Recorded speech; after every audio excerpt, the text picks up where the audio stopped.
welcome back to Keep It Simple DIY. I'm Carrie. Today we are making a very basic chocolate chip cookie recipe. I like to make chocolate chip cookies to store in my freezer so I can have them convenient anytime. So that's what I'm going to be doing today. I will be baking up just a few of them and putting the rest in the freezer. So we have already made the dough and I'll give you a look at it, but let me show you how we made this dough. So let's go back in time and I will show you putting the dough together.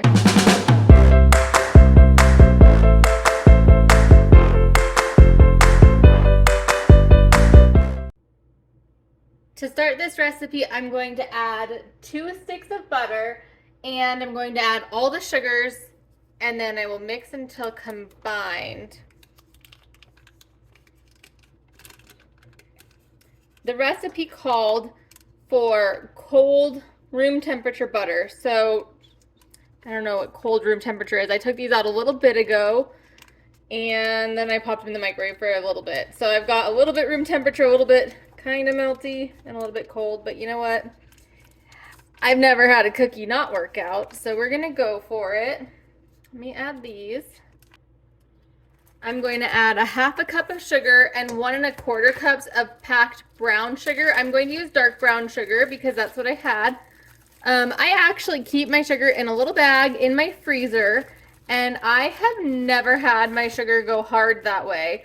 It just seems to keep it super nice, and so that's how I've been doing it, and I plan to continue doing it that way. I'm making a big mess getting this into my jar over, or into my measuring cup over here. That's all right. You know what? This is gonna be, it's just gonna be the rest of it. Sometimes I just go for it. All right. I'm going to mix these up and then add 2 eggs while it's mixing.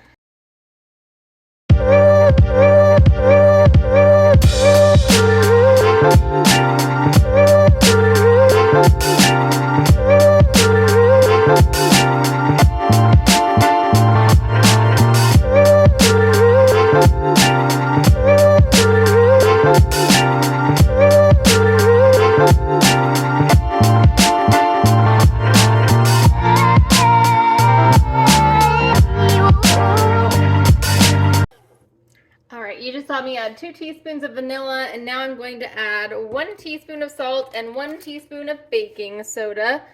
I typically don't mix my dry and wet ingredients separate. I just find that's more stuff to clean, and I'd prefer to not have to clean if I don't have to. Okay, going in, and then I'm going to add 3 cups of flour, and I'm just using a regular all-purpose flour.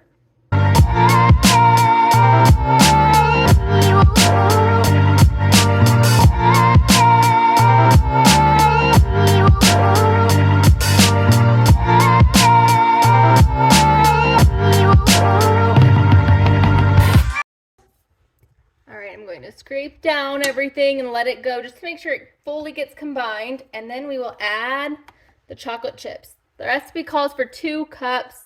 I probably won't put quite that much in though because I tend to find cookies to be overly chocolatey. I like the dough a little better than the chocolate.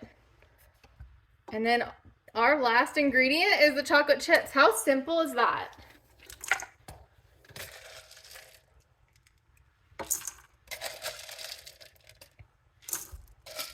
Okay, yeah, I'm adding just about 1 cup. We'll see what that looks like. Do I think there's gonna be enough chocolate chips with just 1 cup? Yeah, I bet that's probably good. Okay, scrape this off. I'm going to take this down. Let's go roll out our cookies. All right, I've already preheated my oven to 350 degrees. It hasn't quite beeped at me saying it's ready yet, but I am going to get started by rolling out my cookie dough, and I have a scoop here. Let's see, does it tell me what size it is? This is my middle size scoop. I don't know, maybe a tablespoon and a half. I've made this recipe before and I used a big scoop so I could get a big like gourmet cookie, and what I realized was I just wouldn't cook them long enough. The inside would be doughy and the outside would be crunchy. So I'm going with a little bit smaller of a scoop today in hopes that that doesn't happen again. The recipe was good. It was just I kept having it not be cooked all the way on the inside. So I'm just going to put 6 on this tray and then set them aside. I'm actually going to kind of spread them out a little bit. I'm going to set them back on my oven and I will put them in the oven once the oven is preheated.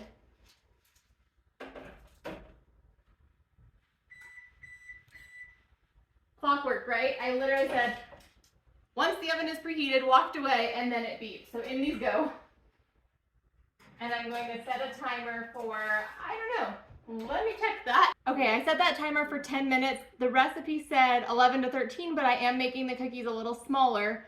So I'm going with 10. I'm gonna grab another tray that I'm going to put a bunch on to put in my freezer, and I'm gonna bring you in close so you can see it in action.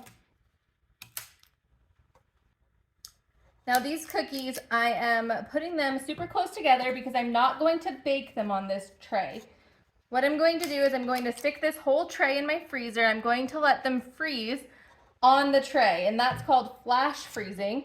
What that does is it gets them frozen without them sticking to each other. And then once they're frozen, I'm going to take them off of the tray, and then I'm going to put them in a bag in my freezer. And that way I'll have these little balls that don't end up sticking together. And then when I want to take some cookies out, I can take any amount and then I can cook them at 350 degrees, and probably 11 to 13 actually might be closer once they're frozen for the timing, but realistically we just want to look for them to be golden brown and cooked all the way through.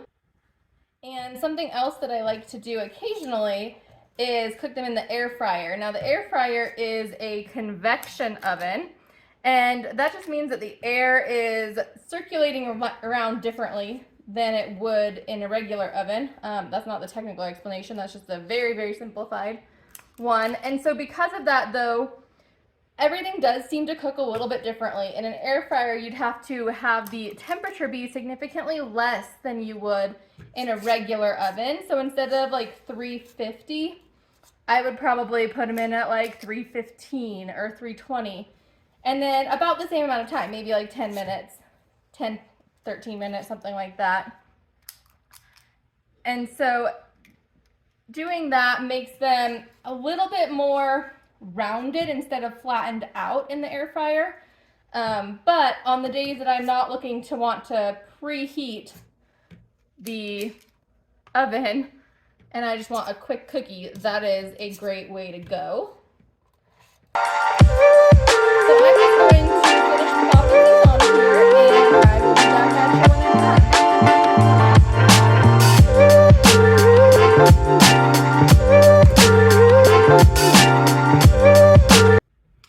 All right, and the time it took to get all the cookie dough rolled out, we have about 1 minute and 45 seconds left until the cookies are ready. I'm going to go pop these in the freezer, and then we'll be taking the cookies out of the oven. Okay, I'm going to take these out. I'm going to give them a little drop. It'll be a little loud, so when I explain it first, I'm going to drop them down a little just so they get kind of flat. Well, kind of missed, but that did flatten them out a bit. I don't really like them being super poofy, so I'm going to let them sit here for a couple minutes, and then I will transfer them to a cooling rack. I'm going to also turn off the oven.